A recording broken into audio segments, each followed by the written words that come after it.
Well, welcome, Kimberly Busch. It's nice to have you as our first interviewee for this series of ONNY Insights, and I thought it might make sense if you'd like to tell us a little bit about yourself. Well, thank you, Mr. Savage. My name is Kimberly Busch. I'm originally from West Winfield, New York, which I'm hoping there's somebody out there, it's the World Wide Web, right? So somebody might know where West Winfield is.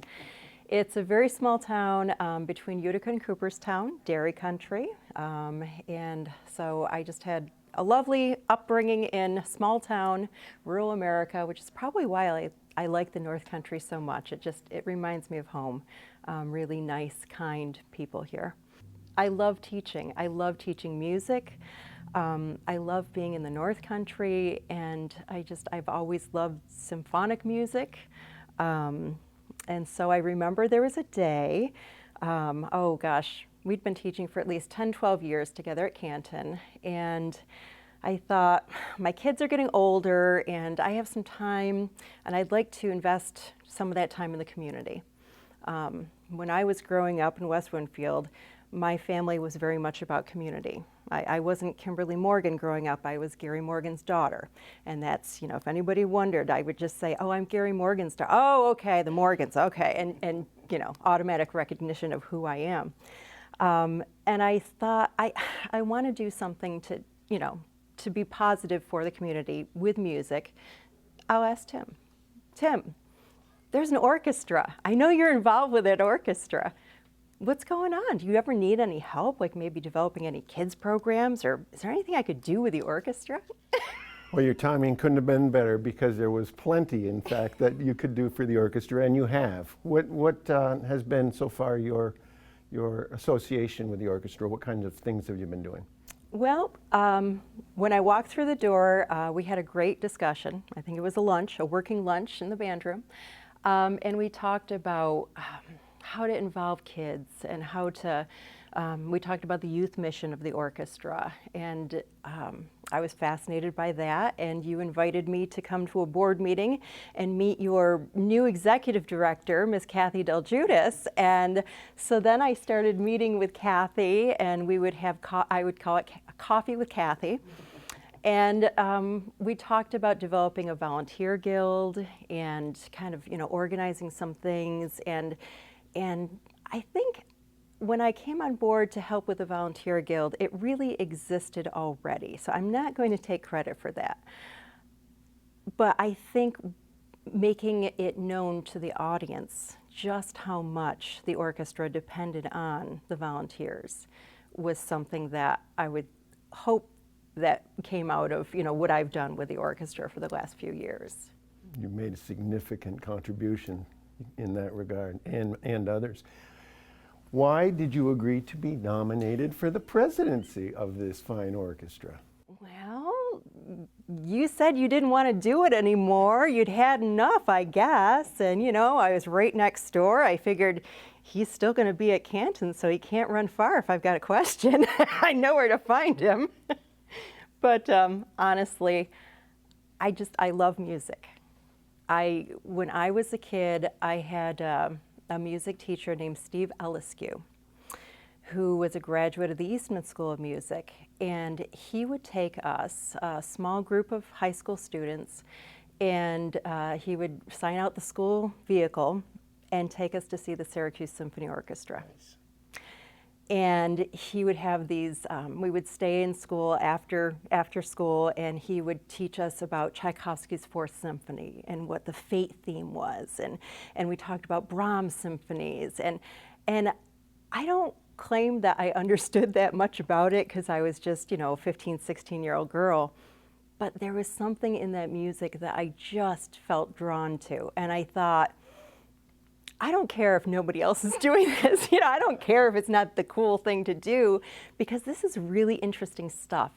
And so we would go to the Syracuse Symphony Orchestra, and I would hear that music, and I just, it's like a dream to think that I would have anything to do with the management or helping a symphony orchestra to bring the artistry into the community. And and here I sit. So I'm thrilled that I get to do this. And I feel like after teaching for a little more than 25 years, I think I've got the skills to do it. I could not have done this 20 years ago. I would not have attempted this 20 years ago. But I feel like I know in my heart I have the passion for it, and I want to do what's right for the orchestra. And I want this orchestra to continue. Very nice. I know I speak for the board that we are thrilled to have you as the new president. Would you care to share a few of your short-term goals? Well, I think maintaining the high quality that our community has gotten to know from the orchestra. It's an amazing orchestra that Maestro Kenneth Andrews has put together. And this is his baby that he started over 30 years ago. And it's just such high quality performance. I think people, that needs to absolutely be maintained. It's no secret that we're facing difficult times in this country, both financially and with the pandemic. That's just made everything a totally different game. So I do feel like I have certain responsibilities to make sure the orchestra stays in the black financially, that we, even though we're not offering concerts anymore, that doesn't mean we stop. And I think that when the pandemic happened, I know this happened for me in my teaching and at home, there was that feeling of just stop, freeze, hunker down, get your bearings, then go on. And I think the orchestra did the same thing. I think we stopped. We did what was safest for our audience. We did what was safest for our musicians and said, no concerts, no gatherings, no live performance. We're going to make sure everyone's safe. Then we started looking at the science and, what can we do? What can we offer? And a bunch of smart people, I don't know, too many to name, started thinking, how can we still fulfill our mission? Because we're not ready to just say, we fold. That's not going to happen with the Orchestra of Northern New York. We still have a mission. And I remember a few years ago, we had a strategic planning session. We came up with kind of tweaked our mission statement. And we talked about engaging the audience and the love of music and that love of music for children and for the community. And I think it took us a couple of months to say, we can still do that. We're not quite sure yet how. But we're going to think about it and we're going to figure it out. And we have done just that. And this is the beginning of it. We have now a programming committee, which is talking about lots of new online offerings. I think I had quite a crash course, as most of the public school teachers in the country, on how to deal with Zoom meetings and Google Meets and online platforms. And so now it's time for ONNY to pick up that ball and run with it. So I know we're having some behind the scenes interviews, so although we can't be in the concert halls talking with our audiences, hopefully this will provide us a way to do that and to talk with the audience. And I know we also have some interesting projects coming up. One of our bass players, Mario Prati, has an interesting project, a way to engage people in our audience, both children and adults in our community, musicians. And it's just another way to reach out. We're not going to let this stop. Kimberly, when do you anticipate ONNY will return to live performances? Well, I'm hopeful that the spring of 2021 will yield some relief from the pandemic. Hopefully we would have a vaccine in place or better therapeutics to make this not such a scary virus to deal with. And I'm hopeful that by spring 2021 we might be able to get back into the concert hall. I should say that we've been considering perhaps having smaller ensembles so that we can maintain a safe distance with our musicians on stage. Makes sense. How will the concert experience be different? Well, there are some things that will be different as this pandemic is changing a lot of things for a lot of people. We will have socially distant audience, make sure that people feel comfortable in the space, and make sure, first of all, that it is a safe space to be in.